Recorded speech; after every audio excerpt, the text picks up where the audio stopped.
Hello friends, ನಮಸ್ತೆ. Welcome to Nagaveni Achar's kitchen. ಇವತ್ತಿನ ವಿಡಿಯೋದಲ್ಲಿ ಒಂದು ರೆಸಿಪಿ ನೋಡೋಣ.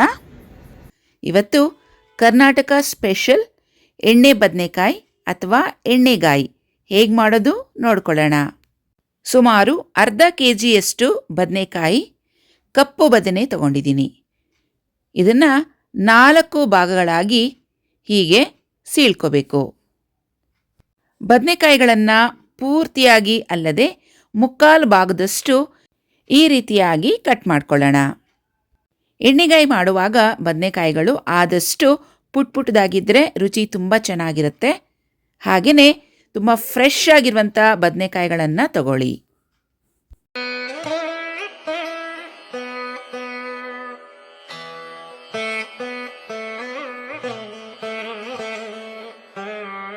ಈಗ ಒಂದು ಪಾತ್ರೆಯಲ್ಲಿ ನೀರು ಹಾಕ್ಕೊಳ್ಳೋಣ. ಸುಮಾರು 2 ಲೀಟರಷ್ಟು ನೀರು ಅಥವಾ ಬದನೆಕಾಯಿ ಹೋಳುಗಳು ಮುಳುಗುವಷ್ಟು ನೀರನ್ನು ತಗೊಳ್ಳಿ. ಇದಕ್ಕೆ ಪುಡಿ ಉಪ್ಪು ಅಥವಾ ಕಲ್ಲುಪ್ಪು 1 ಸ್ಪೂನಷ್ಟು ಹಾಕ್ಕೊಳ್ಳೋಣ. ಈ ರೀತಿ ಉಪ್ಪಿನ ನೀರಲ್ಲಿ ಬದನೆಕಾಯಿಗಳನ್ನು ನೆನೆಸೋದ್ರಿಂದ ಬದನೆಕಾಯಿ ಬೇಗ ಕಪ್ಪಾಗೋದನ್ನ ತಡೆಗಟ್ಟುತ್ತೆ. ಈಗ ಒಲೆ ಮೇಲೆ ಒಂದು ಬಾಣಲಿಯನ್ನು ಇಡ್ತಾ ಇದ್ದೀನಿ. ಸ್ವಲ್ಪ ಮಸಾಲೆ ದಿನಸಿಗಳನ್ನು ಉರಿಬೇಕಾಗುತ್ತೆ. 2 ರಿಂದ 3 ಟೇಬಲ್ ಸ್ಪೂನಷ್ಟು ಕಡಲೆಕಾಯಿ ಬೀಜ ತಗೊಂಡಿದ್ದೀನಿ. ಕಮ್ಮಿ ಉರಿಯಲ್ಲಿ ಇದನ್ನು ಚೆನ್ನಾಗಿ ಹುರ್ಕೋಬೇಕು. ಕಡಲೆಕಾಯಿ ಬೀಜವನ್ನು ಸೀದಿಸಬಾರ್ದು. ಗಮ್ಮಂತ ಕಮ್ಮಿ ಉರಿಯಲ್ಲಿ ಚೆನ್ನಾಗಿ 3 ರಿಂದ 4 ನಿಮಿಷ ಉರಿಬೇಕಾಗುತ್ತೆ. ನೋಡಿ, ಈಗ ಕಡಲೆಕಾಯಿ ಬೀಜ ತಯಾರಿಯಾಗಿದೆ. ಇದ್ರ ಜೊತೆಗೆ 1 ಟೇಬಲ್ ಸ್ಪೂನಷ್ಟು ಧನಿಯಾ ಕೂಡ ಹಾಕ್ಕೊಂಡು ಫ್ರೈ ಮಾಡ್ಕೊಳ್ಳೋಣ. ಇದ್ರ ಜೊತೆಗೆ 7 ರಿಂದ 8 ಗೋಡಂಬಿ, 2 ಏಲಕ್ಕಿ, 5 ರಿಂದ 6 ಲವಂಗ, 2 ಇಂಚಷ್ಟು ಚಕ್ಕೆ, 1 ಸ್ಪೂನಷ್ಟು ಜೀರಿಗೆ, ಇವಿಷ್ಟು ದಿನಸಿಗಳನ್ನು ಬಾಣಲಿಗೆ ಹಾಕಿ, ಜೊತೆಗೆ 5 ರಿಂದ 6 ಬ್ಯಾಡಗೆ ಮೆಣಸಿನ್ಕಾಯಿ, 5 ರಿಂದ 6 ಗುಂಟೂರು ಮೆಣಸಿನ್ಕಾಯಿ, ಇವಿಷ್ಟು ಸಾಮಗ್ರಿಗಳನ್ನು ಕಮ್ಮಿ ಉರಿಯಲ್ಲಿ ಚೆನ್ನಾಗಿ ಫ್ರೈ ಮಾಡ್ಕೊಳ್ಳೋಣ.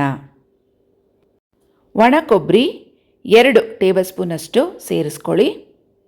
ಹಾಗೆ 1 ಟೀ ಸ್ಪೂನಷ್ಟು ಹುರಿಗಡಲೆ, 1 ಟೀ ಸ್ಪೂನಷ್ಟು ಬಿಳಿ ಎಳ್ಳು, ಇವಿಷ್ಟನ್ನು ಸೇರಿಸಿ ಮತ್ತಷ್ಟು ಫ್ರೈ ಮಾಡ್ಕೊಳ್ಳಿ.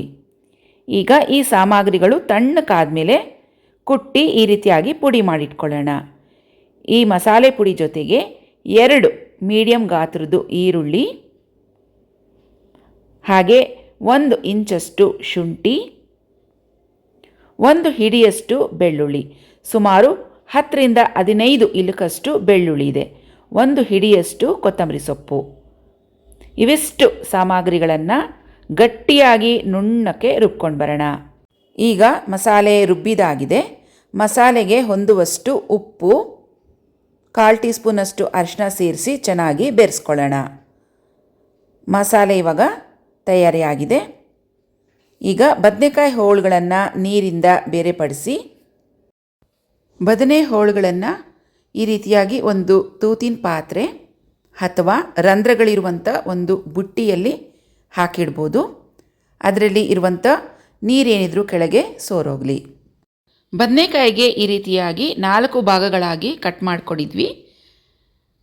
ತಯಾರಿ ಮಾಡಿಟ್ಕೊಂಡಿರುವಂಥ ಮಸಾಲೆಯನ್ನು ಆ ಬದನೆಕಾಯಿ ಹೋಳುಗಳಿಗೆ ಈ ರೀತಿಯಾಗಿ ತುಂಬಬೇಕು. ಎಷ್ಟು ಮಸಾಲೆ ಇಡಿಸುತ್ತೋ ಅಷ್ಟು ಮಾತ್ರ ಹಾಕ್ಕೊಳ್ಳಿ. ಒಂದೊಂದೇ ಬದನೆಕಾಯಿಗಳಿಗೆ ಈ ರೀತಿಯಾಗಿ ಮಸಾಲೆಯನ್ನು ಹಾಕಿ ಇನ್ನೊಂದು ಕಡೆ ಎತ್ತಿಡೋಣ.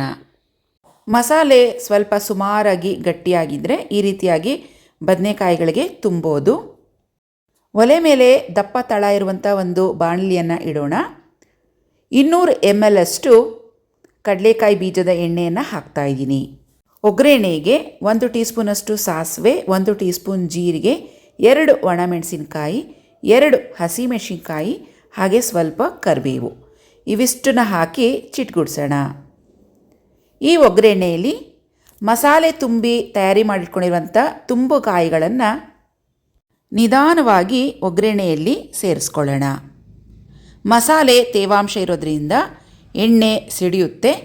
ನೋಡಿಕೊಂಡು ನಿಧಾನಕ್ಕೆ ಸೇರಿಸ್ಕೋಬೇಕು.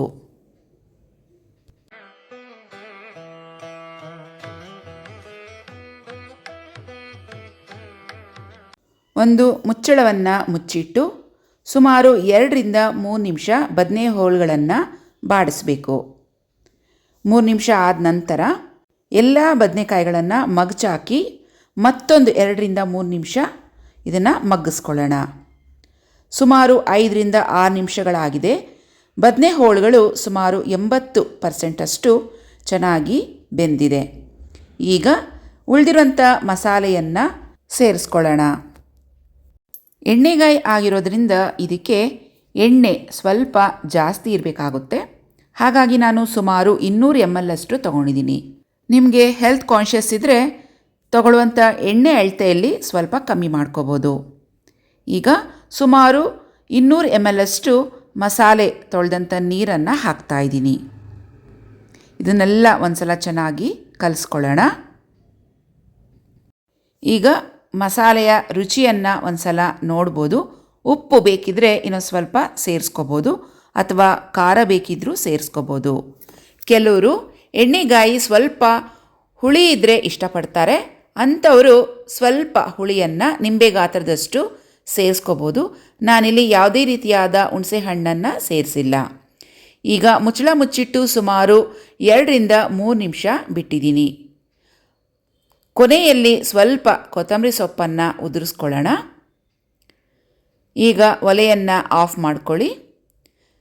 ರುಚಿಯಾಗಿರುವಂಥ ಎಣ್ಣೆ ಬದನೆಕಾಯಿ ಅಥವಾ ತುಂಬುಗಾಯಿ ಕರ್ನಾಟಕ ಸ್ಪೆಷಲ್ ರೆಸಿಪಿ ಇದು ತಯಾರಿಯಾಗಿದೆ.